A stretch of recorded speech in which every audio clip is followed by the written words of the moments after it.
So kung ganito na kadami yung ating mga manok, ito ay talagang napakagastos po ito sa feeds. So kada pakain natin sa kanila kasi umaga at hapon, nasa 4 to 5 kilos. So in one day, nasa mga around 8 to 10 kilos a day yung gastos natin dito sa lahat.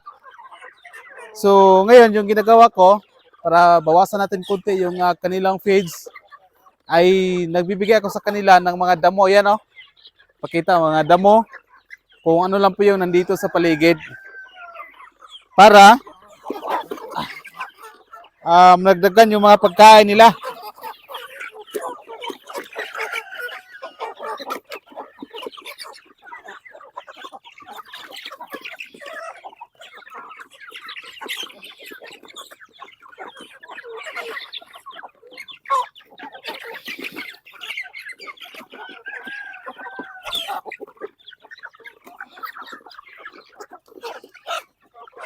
So hindi po biro ang pag-aalaga po ng mga manok na minsan ay nakakaubos po talaga ng pera. Kaya kung may balak ka na mag-alaga ng manok, make sure na meron kang talagang pera pambili ng feeds. Kaya ang ginagawa ko minsan, kung ano po yung mga mga tira-tira na mga pagkain, mga damo, ayan, hinahaluan ko sila para hindi masyadong mabigat sa bulsa yung kanilang gasto sa feeds.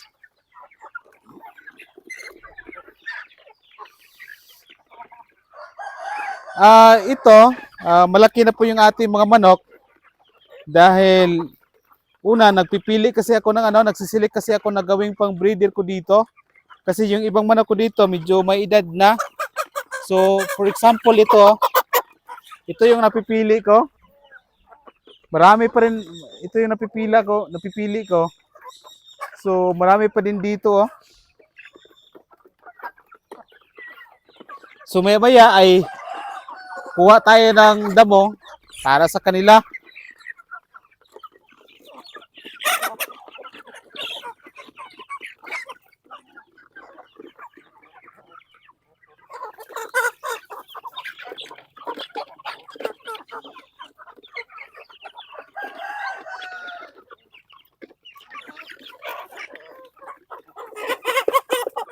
Ito rin isa sa napipili ko.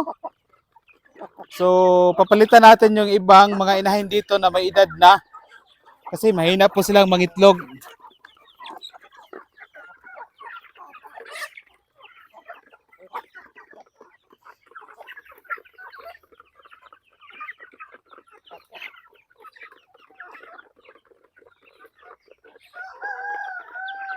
So, ito yung mga damo-damo na pinapakain ko sa aking mga manok.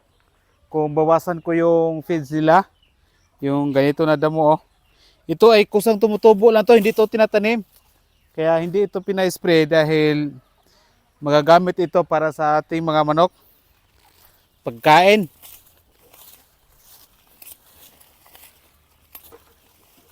Pati na rin ito mga dahon ng ng taro crops yan. Pinapakain ko yan sa manok.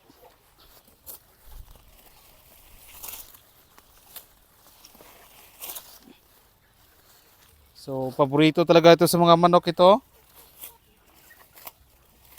Tulad ganyan, na wala nang damo dyan sa loob ng ranging area, pakita mo.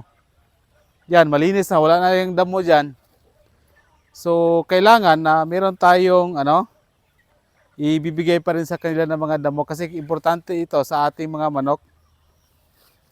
Lalo na yung ating mga manok, hindi naman yan mga broiler, yan po ay mga native chicken. So, yan po yung gusto nila, yung ganito na mga damo. Pati kambing nito, paborito ito. Iwan ko lang kung anong dahon nito. Kusa lang talaga itong tumutubo dito.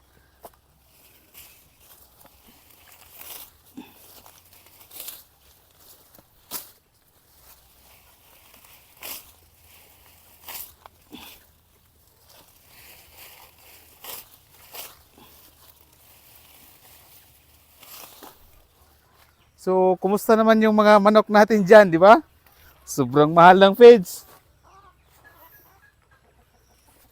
So, at least naman kung mayroon tayong mga sisiw na mabinta, At least makakatulong sa feeds. And at the same time, kung sa personal natin na kailangan, at least dito na rin natin kinukuha sa ating mga manok.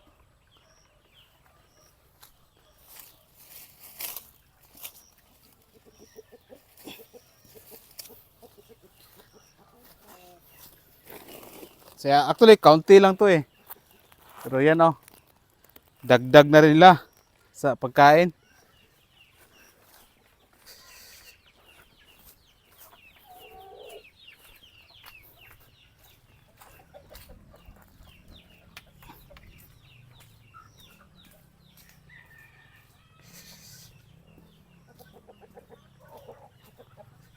So ito po. Pati ba naman mga sisiw talagang gusto yung ganito?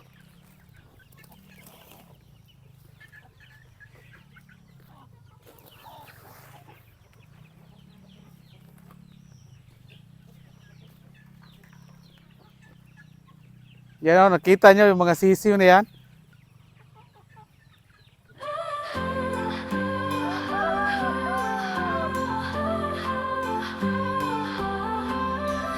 Sa Dashuin Channel, dito ka matututo tips at kaalaman. Hatid sa'yo ng buo, negosyong native chickens, abot kamay na yaman. Sama-sama natin naabot ang tagumpay, walang iwanan. Dashuin Dubai, sa bawat hakbang, sa bawat tanong, sagot ay handa ng ibahagi. Sa negosyo ng native chickens, asenso'y tutok sa plano. Sa Dashuin Channel ang daan tungo sa pag-asenso.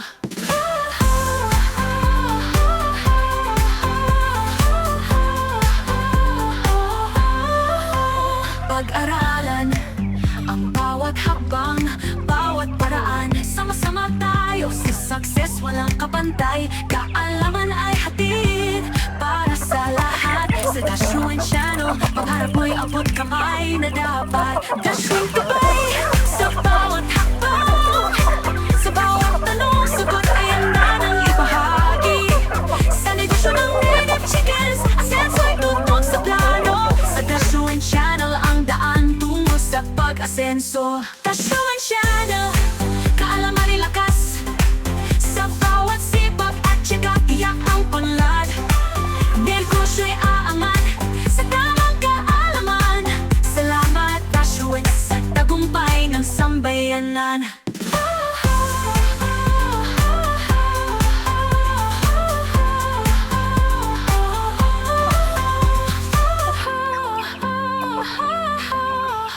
Dashuin Channel.